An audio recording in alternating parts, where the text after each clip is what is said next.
샬롬 샬롬 샬롬. 하나님 사랑합니다. 여러분 주 안에서 사랑합니다. 이스라엘이 마지막으로 경배하고 이제 하나님께 돌아가는 그런 마지막 부분입니다.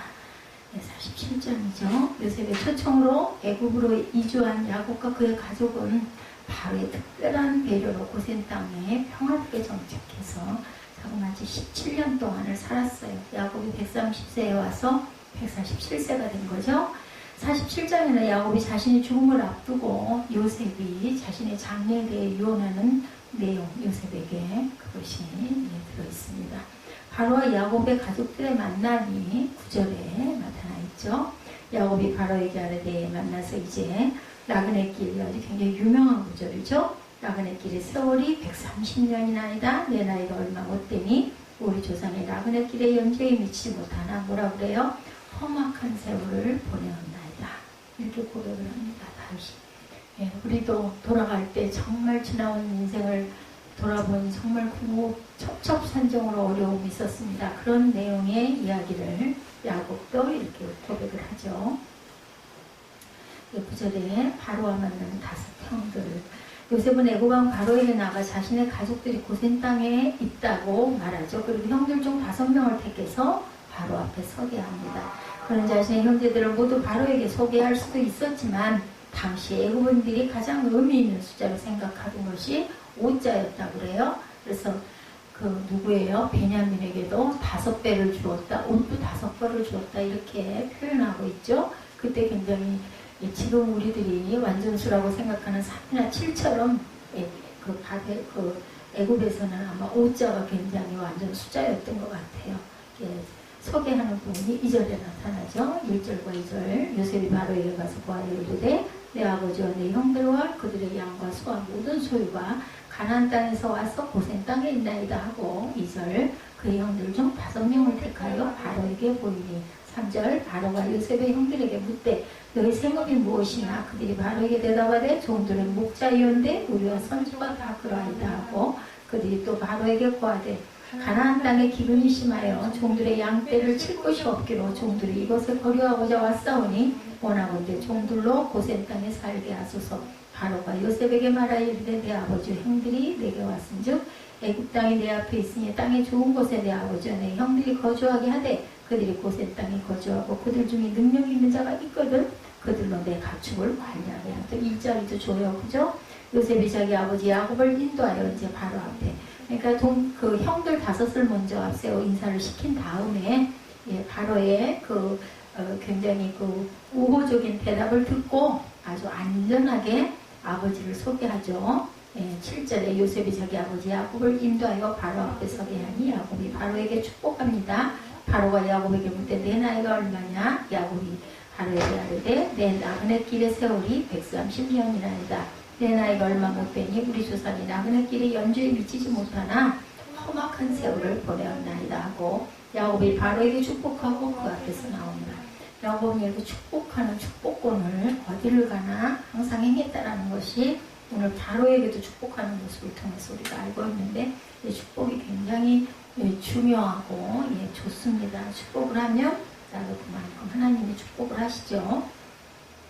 가나안의 기근을 피하여 오는 부분이 창세기 47장 오늘 4절이죠. 그들이 또 바로에게 고하되 가나안 땅에 기근이 심하여 종들의 양떼를 칠 곳이 없기로 종들이 이곳에 거류하고자 왔사오니 원하건대 종들로 고센 땅에 살게 하소서. 이거 먼저 요셉이 형들에게 미리 얘기했던 부분이기도 해요. 그죠? 그렇게 대답하라고 바로가 선처해 주죠. 창세기 45장 19, 20절에도 보면 이제 명령을 받았으니 이렇게 하라. 너희는 애굽 땅에서 수레를 가져다 너희 자녀와 아내를 태우고 너희 아버지를 모셔오라. 이게 허락이 이미 있었던 부분이에요. 20절 너희의 기구를 아끼지 말라. 온 애굽 땅에 좋은 것이 너희 것입니다. 다 니들 마음대로 사용하고 살아라 써라 이렇게 대답하죠.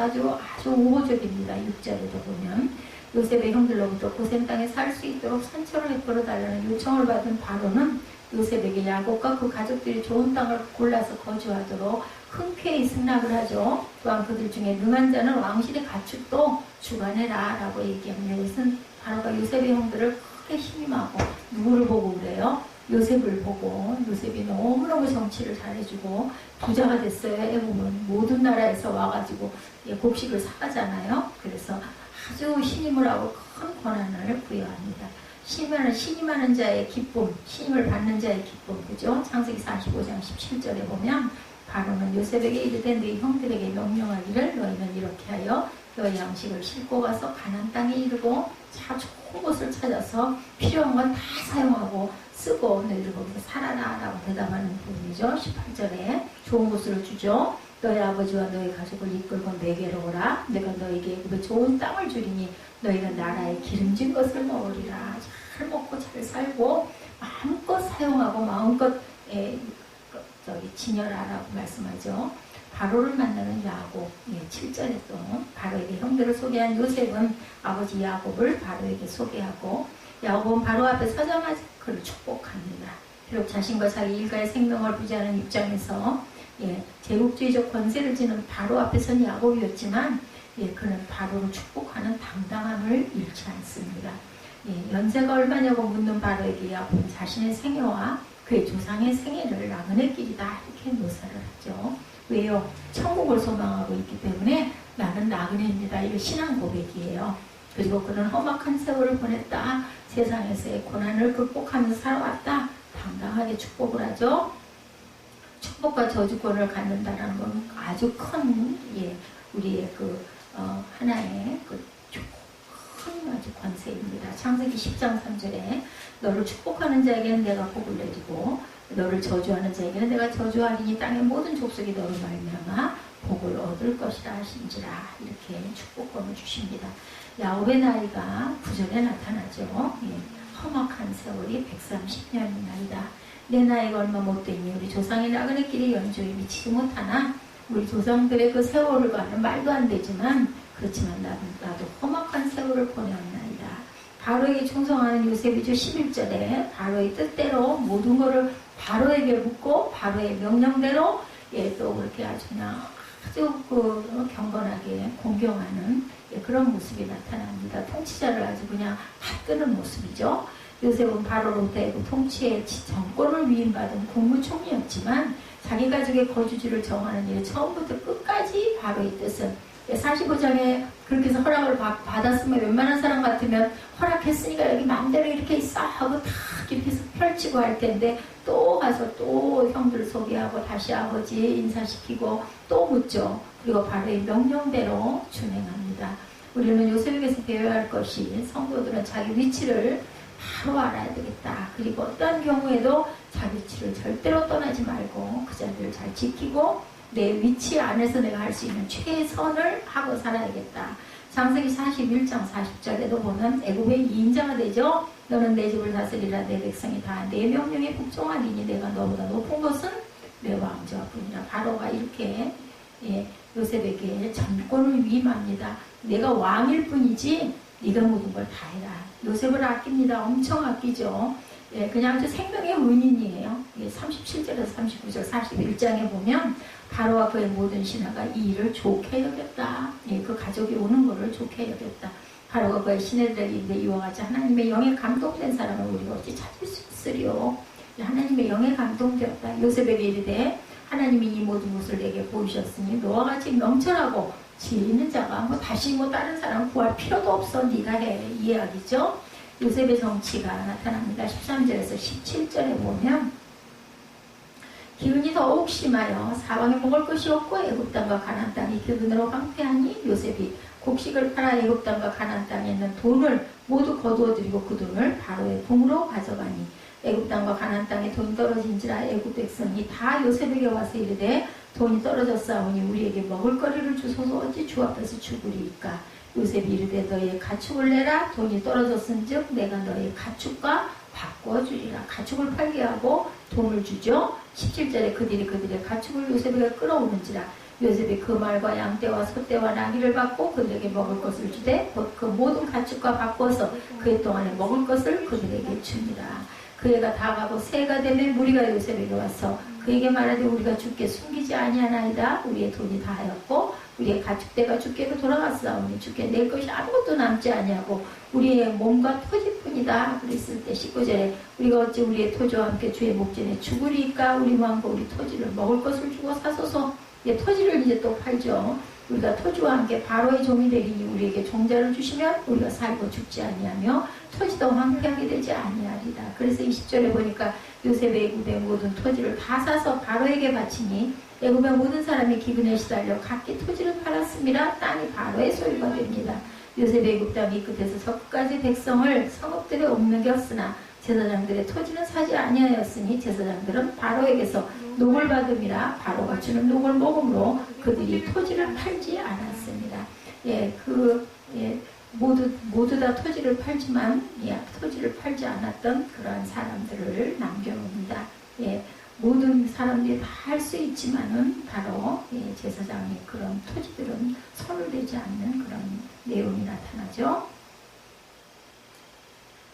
제사장들의 토지는 사지 아니하였으니 이것은 이제 바로가 누굴 주죠. 23절에 요셉의 백성에게 이르되 오늘 내가 바로를 위하여 너희 몸과 너희 토지를 샀노라. 여기 종자가 있으니 너희는 그 땅에 뿌리라. 소작을 또 줍니다. 그 땅을 사가지고 이런 내용이 쭉 펼쳐집니다. 요셉을 아끼는 바로 얼마나 정말 귀하겠어요. 요셉의 정치가 13절에서 17절까지 우리가 읽었죠. 풍년시에 저축했던 그런 모습입니다. 창세기 41장 34절에 바로께서는 또이같이 행하사 나라 안에 감독관들을 두어 7해 풍년에 애굽 땅의 5분의 1을 거두되 이렇게 아주 가르쳐주죠. 36절에 기근을 넘기는 대책이 다시 나타납니다. 이와 같이 그 공물을 41장 36절입니다. 이와 같이 그 공물을 이 땅에 저장하여 애굽 땅에 임할 7해 흉년에 대비하시면 땅이 이 흉년으로 말미암아 망하지 아니하리라.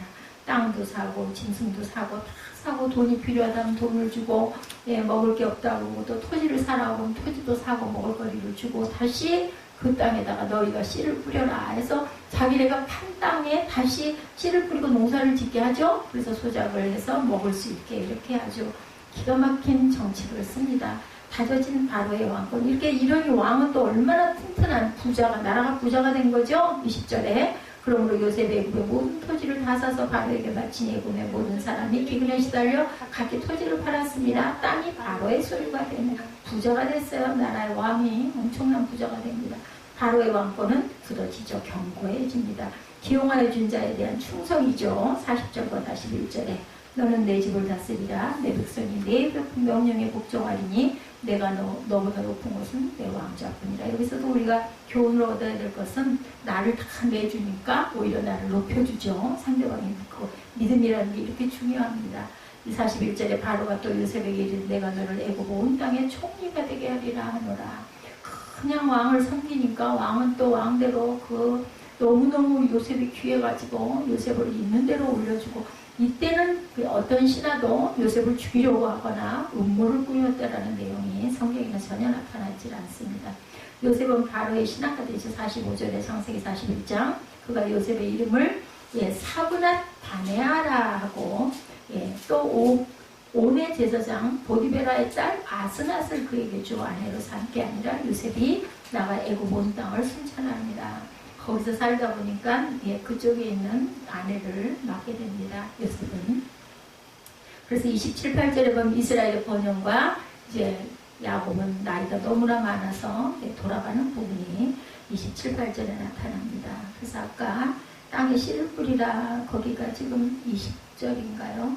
20절, 21절에 녹을 먹음으로 그들의 토지를 팔지 않으니라. 아까 했죠. 23절에 요셉의 백성에게 이르되 오늘 내가 바로를 위하여 너희 몸과 너희 토지를 산노라. 여기 종자가 있으니 너희는 그 땅에 뿌리라. 추수의 5분의 1을 바로에게 상납하고 5분의 4는 너희가 가져서 소작이에요. 토지의 종자로도 삼고 너희의 양식으로도 삼고 너희 가족과 어린아이의 양식으로도 삼으라. 그들이 이르되 주께서 우리를 살리셨사오니 우리가 주께 은혜를 입고 바로의 종이 되겠나이다. 요셉의 애굽 토지법을 세우매 그 5분의 1이 바로에게 상납되나 제사장의 토지는 바로의 소유가 되지 아니하여 오늘날까지 이릅니다. 이스라엘 족속이 애굽 고센 땅에 거주하며 거기서 생업을 얻어 생육하고 번성하였더라. 야곱이 애굽 땅에 17년을 거주하였으니 그의 나이가 147세라. 이스라엘이 죽을 날이 가까우며 그 아들 요셉을 불러 그에게 이르되 이제 내가 네게 은혜를 입었거든 청하노니 내 손을 내 허벅지 아래에 넣고 인애와 성실함으로 내게 행하여 애굽의 나를 장사하지 아니하도록 하라. 내가 조상들과 함께 눕거든 너는 나를 애굽에서 내어다가 조상의 묘지에 장사하라. 요셉이 이르되 내가 아버지의 말씀대로 행하리이다. 야곱이 또 이르되 내게 맹세하라 하매 그가 맹세하니 이스라엘이 침상머리에서 하나님께 경배하고 돌아가는 부분이 나타나죠. 이제 나이가 많이 먹었어요. 그래서 의인의 죽음은 이렇게 평안하다. 준비를 다 해가지고 그거 보면 앞장에 보면은 야곱이 자기가 이제는 기력이 없어서 도저히 이제 안 되겠다라는 것을 알고 준비를 하고 요셉을 불러서 미리 임종을 하는 모습이 나타나죠. 평안하지 않으면 이럴 수가 없는 거예요. 그죠? 열왕기하 22장 20절에 그러므로 보라 내가 너로 조상들에게 돌아가서 평안히 묘실로 돌아가게 하리니 내가 이곳에 내리는 모든 재앙을 내 눈이 보지 못하리라 하셨느니라 하니 사자들이 왕에게 보고하니라. 열조에게 돌아가죠. 시편 49편 19절에 가슴 군대의 추격을 받으나 도리어 그 뒤를 추격하리로다 라고 말합니다. 애굽에 이주한 야곱과 그의 가족은 바로왕의 배려로 애굽에서 아주 평화로운 삶을 17년을 잘 삽니다. 그리고 요셉의 선정에 의해서 애굽은 이전보다 더욱 부강하게 돼 7년이니까 그죠? 14년 동안을 이렇게 친위를 하게 됩니다. 그 전부터 준비를 해가지고 바울은 예수 믿는 성도의 그 시민권은 어디에 있다고 그래요? 하늘에 있다고 그러죠? 빌립보서 3장 20절에서 21절에 보면 그러나 우리의 시민권은 하늘에 있는지라 거기로부터 구원하는 자 곧 예수 그리스도를 기다리노니 그는 만물을 자기에게 복종하게 하실 수 있는 자의 역사로 우리의 낮은 몸을 자기 영광의 몸의 형체와 같이 변하게 하시리라. 우리의 낮은 몸들을 다 어떻게 써요? 변하게 뭘로? 구원으로 예수의 피로 영생의 구원의 몸이 되게 우리 몸을 해주시죠. 당시 빌립보 시민들이 비록 로마로부터 멀리 떨어져 있다 할지라도 여전히 로마 제국에 속해 있어서 로마의 시민으로서의 특권을 누리고 있습니다.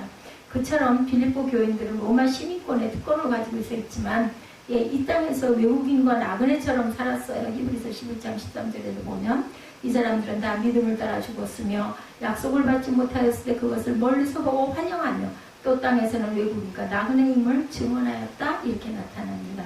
베드로전서 2장 11절에도 사랑하는 자들아 거류민과 나그네 같은 너희를 권하느니 영혼을 거슬러 싸우는 육체의 정욕을 제어하라 그러죠.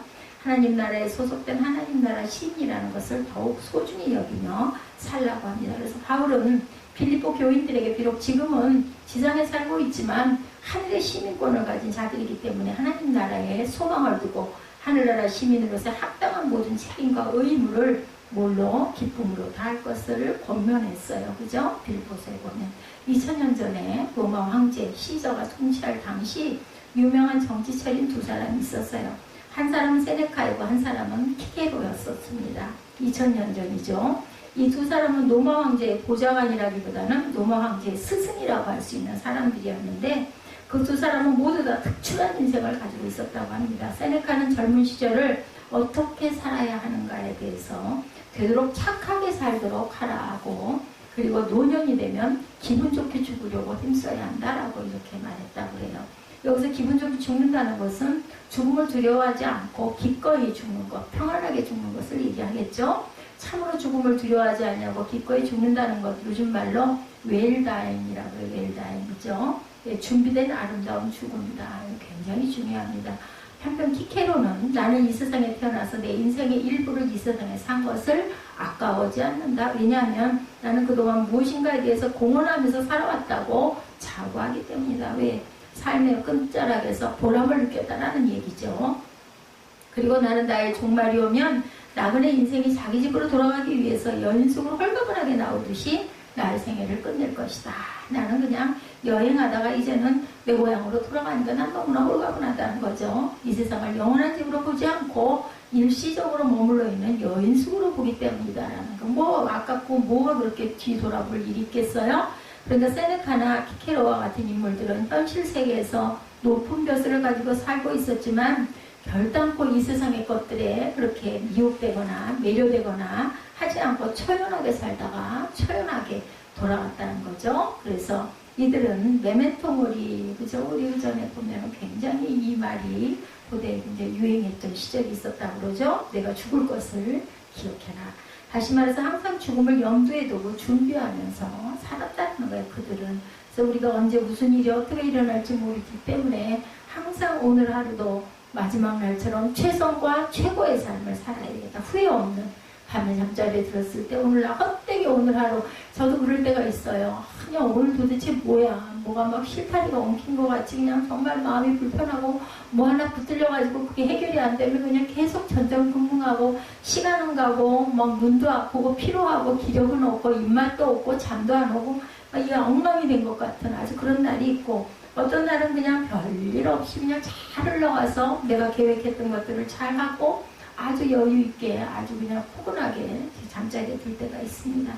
후대 인생들이 그들을 훌륭한 인생으로, 그래서 그들을 높이 평가한 것이 키케로나 세네카 같은 사람들은 이렇게 세상에 있는 것에 대해서 크게 연연하지 않았기 때문에, 그렇다고 그 어떤 획을 긋지 않은 게 아니죠. 굉장히 인생에 큰 획을 그어서 지금도 2000년이 지난 지금도 제가 여러분들에게 예를 들어서 얘기하고 있습니다.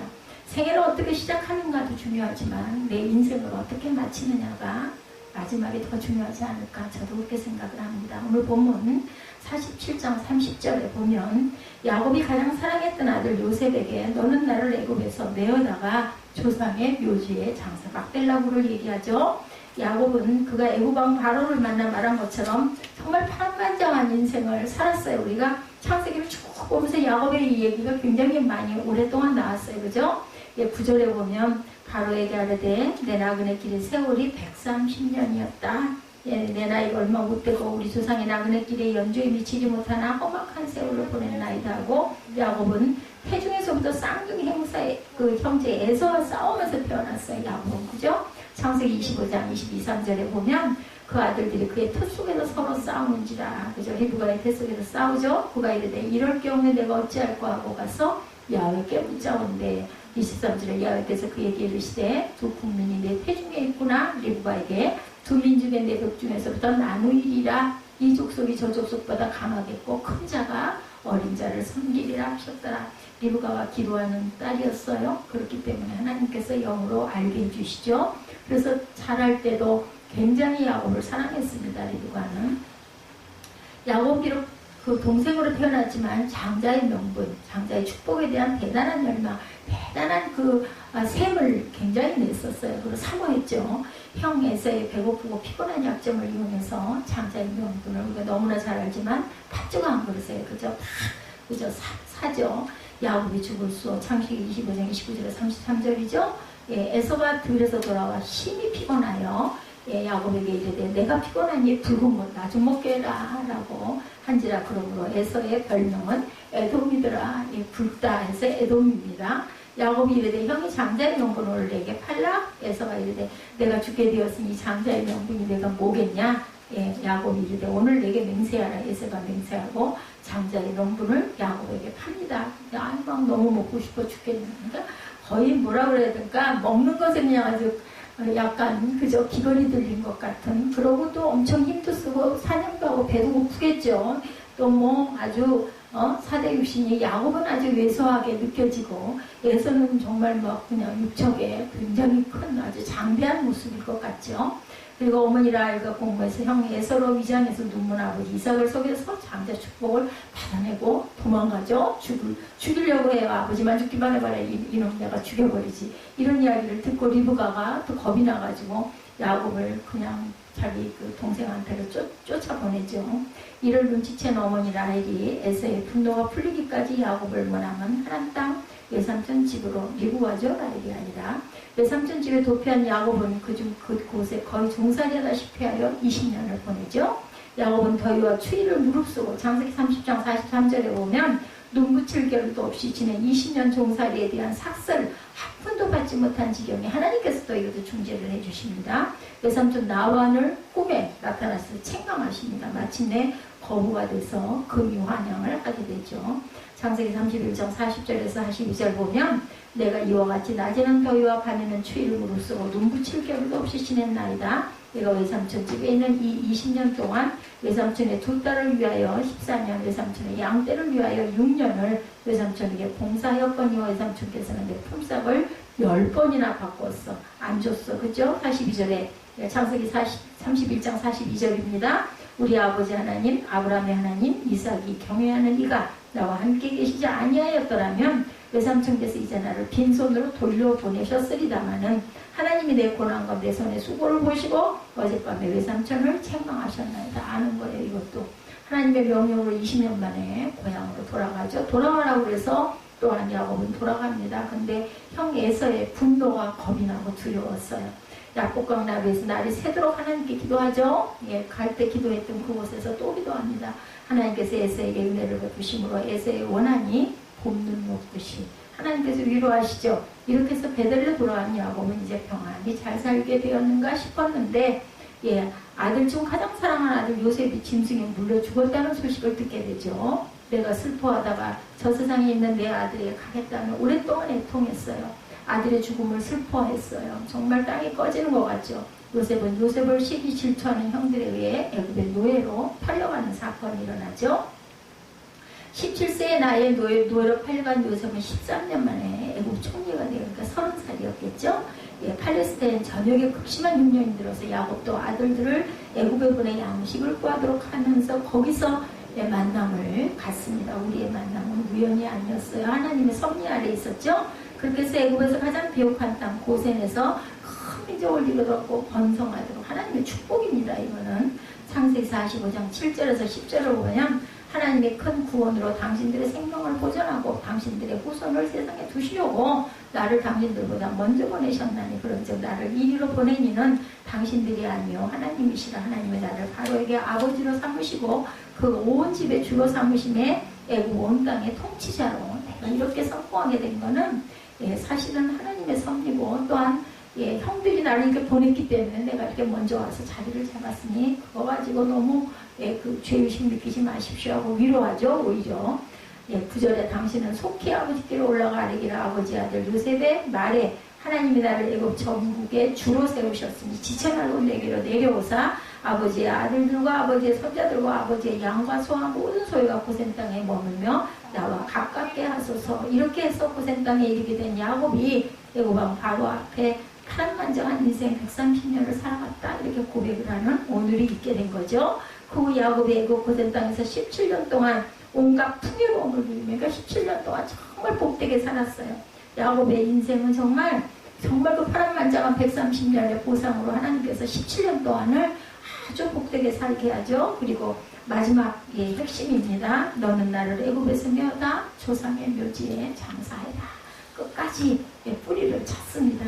애굽에서 보낸 17년은 그의 생애에 가장 부유하고 행복했지만 애굽은 자신이 붙일 영원한 고향이 땅에 있는 고향은 아니다. 내 장지는 아니다. 조상의 묘지에 나를 장사해달라.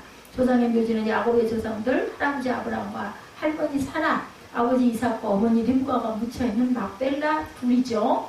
조상들 믿음의 조상들이 묻힌 막벨라 둘이 야곱의 그 땅에 있는 고향 땅입니다. 얼마나 야곱이 고향 땅을 사모하고 있었는지 창세기 49장 29절에서 32절에 확인됩니다. 이제 우리가 앞으로 함께 묵상할 내용이긴 하지만 우리 함께 읽어보죠. 창세기 49장 29절에서 32절입니다. 그가 그들에게 명하여 이르되 내가 내 조상들에게 돌아가리니 나를 햇사람 에브론의 밭에 있는 굴에 우리 선조와 함께 장사하라.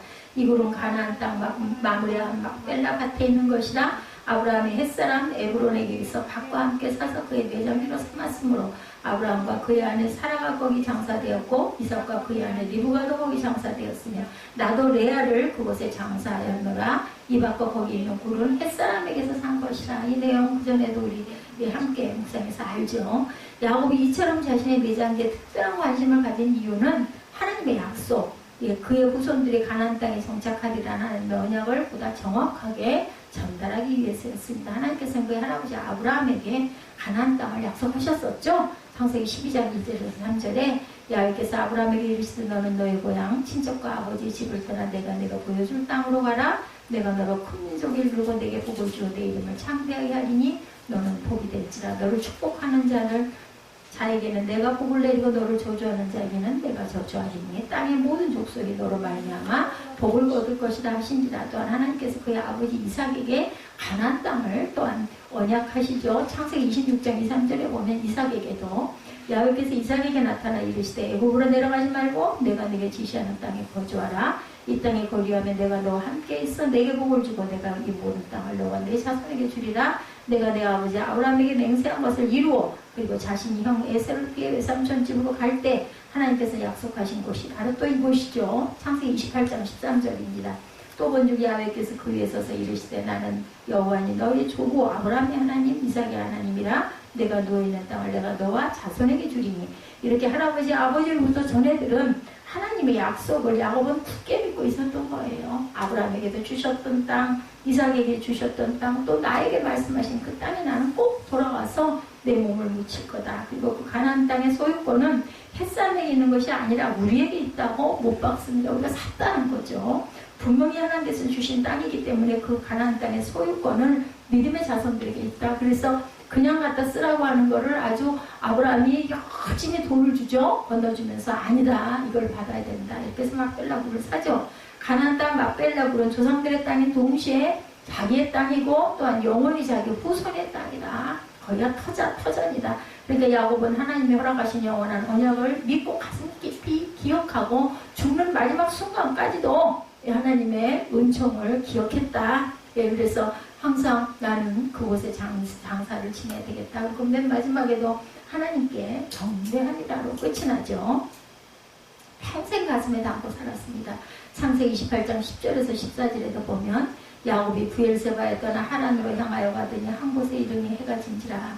거기서 한 돌을 가져다 베개로 삼고 거기에 누워 자더니 꿈에 본즉 사닥다리가 땅에 서 있는데 그 꼭대기가 하늘에 닿았고 본즉 하나님의 사자들이 그 위에서 오르락내리락 하고 13절입니다. 또 본즉 야훼께서 그 위에 서서 이르시되 나는 야훼니 너희 조부 아브라함의 하나님 이삭의 하나님이라. 내가 누워있는 땅을 내가 너와 내 자손에게 주리니 내 자손이 땅에 티끌같이 되어 내가 서쪽과 동쪽과 북쪽과 남쪽으로 퍼져나갈지며 땅의 모든 족속이 너와 내 자손으로 말미암아 복을 받으리라. 그래서 야곱이 12의 그 아들들에게 축복을 해서 땅을 나누고 전부 다 이렇게 축복을 하고 돌아가는 부분들이 계속 뒤에 이어져서 나옵니다.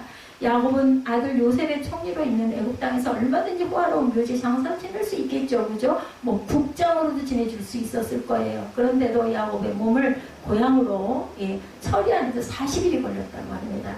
애굽 사람들이 무려 70일 동안 애국하도록 했다고 그러죠. 요셉은 얼마든지 거대하고 화려한 묘지에 매장될 수도 있었을 거예요. 그런데도 애굽에 지금도 남아있는 거대한 묘지 피라미드처럼 장사 지낼 수도 요셉도 마찬가지. 그러나 야곱은 이 모든 것 영화로운 애굽 땅에 묻히는 것보다 하나님께서 약속하신 이 고향 땅으로 나는 꼭 가야 된다. 이렇게 마지막 청혼을 하죠. 그 믿음이 어떠한 것인가 자신들에게 확실하게 못을 박아 보여주는 청혼입니다. 야곱은 147년 생애를 보내면서 하나님의 약속 하나님 말씀에서 벗어났을 때 어김없이 역경을 겪게 되었고 하나님께서 말씀하신 대로 어디를 가든 함께 하시지 않으셨다면 나는 그야말로 빈털터리로 죽었을 것이다. 이처럼 하나님의 약속에 따라 자신을 장사하도록 꼭 부탁을 합니다. 그래서 하나님께서 나타나셨던 것 그리고 그곳에 하나님의 성전을 세울 것과 11조를 드리겠다고 소원했던 베델에 올라가서 하나님께 예배를 드리는 그러한 내용. 하나님께서는 약속하신 대로 대가족을 이루고 거부가 되어 평안히 돌아오게 복을 주셨죠. 그러면 야곱은 자신이 약속한 대로 고향에 돌아와 제일 먼저 베델에 올라가서 예배 처소를 마련하고 예배를 드리며 하나님께 11조를 드려야 하는 것이 당연히 마땅하죠. 야곱이 당하게 되는 환난과 위기는 바로 베델을 드려버려서 시작되었던 것이었습니다. 참다운 성도가 되는 길은 얼마나 하나님 말씀을 많이 아느냐가 아니라 그 말씀을 얼마나 많이 진실하게 믿고 실천하고 가느냐에 달렸다라는 것. 하나님께서 야곱이 일어나 베델로 올라가라고 말씀하신 이유는 20년 전 바로 그때를 기억하라는 거죠.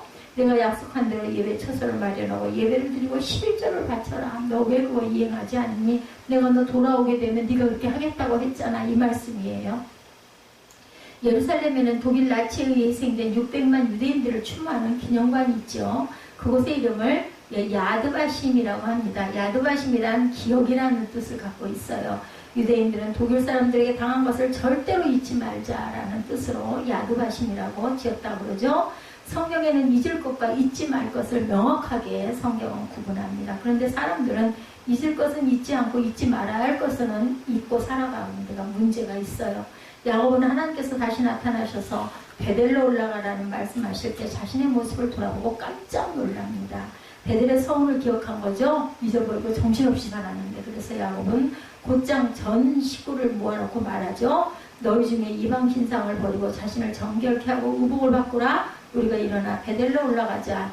창세기 35장 2, 3절에도 계속 나타나죠. 나의 환난 날에 내게 응답하시고 나의 가는 길에서 나와 함께 하신 하나님께 내가 거기서 밤을 싸우게 하노라 얘기합니다. 환난 날에 함께 하시고 외삼촌 집에 가서 숱하게 사기를 당하면서도 하나님께서 약속하신 대로 대가족이 되게 하시고 고부가 되어 평안히 돌아오게 하신 하나님의 크신 은혜를 잊어버린 것을 깨달아요.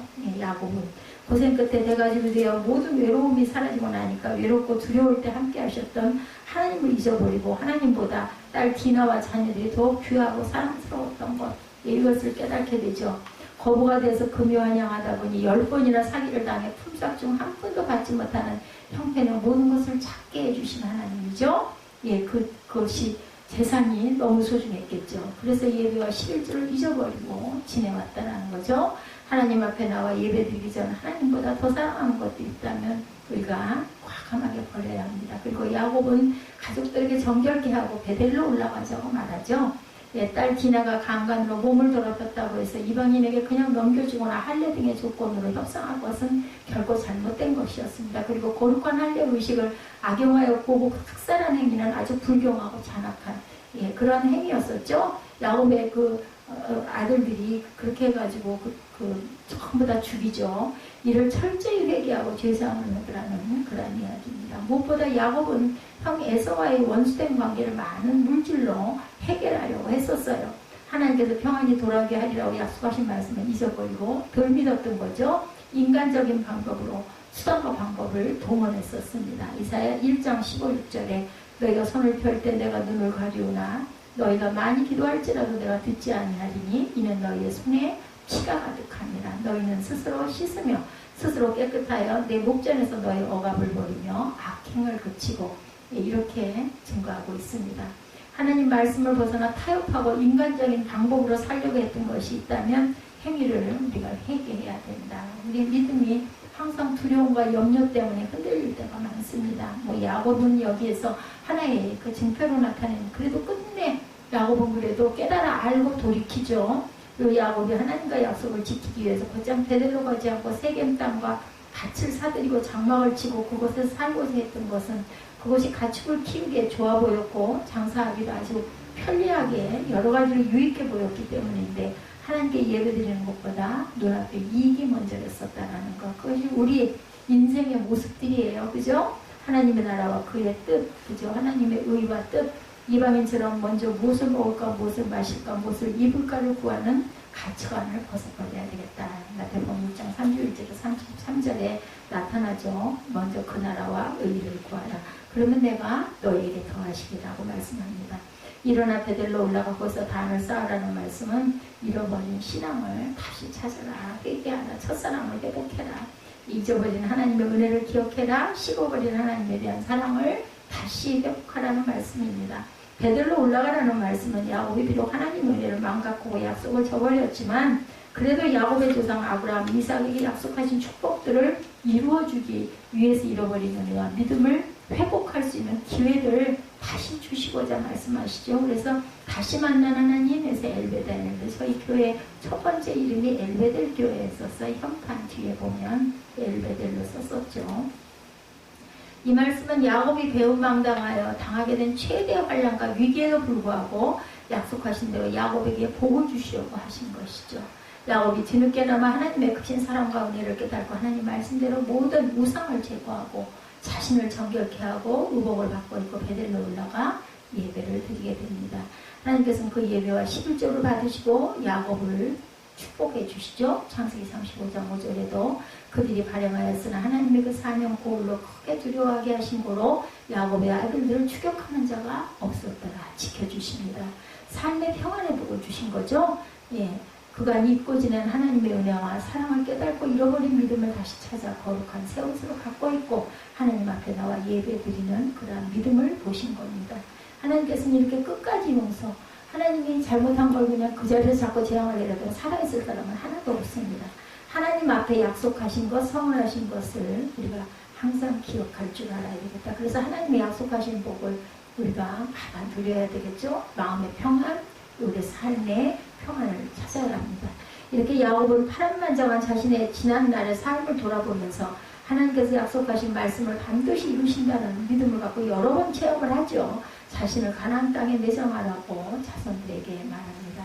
아브라함과 이삭 그리고 야곱은 자신들이 돌아갈 본향을 하나님께서 약속하신 가나안 땅으로 여겼습니다. 더 나아가 그 가나안 땅은 믿음의 자손들이 영원히 거할 하나님의 나라. 그래서 우리가 그 성경 말씀에서 가나안 땅과 애굽의 차이가, 가나안은 하나님이 우리에게 주신 본향이고 애굽은 세상이다, 이렇게 얘기하죠. 다시 말해서 아브라함과 이삭과 야곱 등 믿음의 선진들은 모두가 하나님 나라를 영원한 본향으로 믿고 본향을 사모하며 믿음으로 살았다. 히브리서 11장 14절에서 16절이죠. 예, 그들이 이같이 말하는 것은 자기들이 본향 찾는 자임을 나타냅니다. 그들이 나온과 본향을 생각하였더라면 돌아갈 기회가 있었으려니와 그들이 이제는 번화한 본향을 사모하니 곧 함께 있는 것이라. 이러므로 하나님이 그들의 하나님이라 일컬음 받으심을 부끄러우지 아니하시고 그들을 위하여 한 성을 예비하셨느니라. 모세는 이러한 믿음을 가지고 살았던 거죠. 히브리서 11장 24절에서 26절에 믿음으로 모세는 장성하여 바로의 공주의 아들이라 칭함받기를 거절하고 도리어 하나님의 백성과 함께 고난받기를 잠시 죄악의 낙을 누리는 것보다 더 좋아하고 그리스도를 위하여 받는 수모를 애굽의 모든 보화보다 더 큰 재물로 여겼으니 이는 상 주심을 바라봅니다.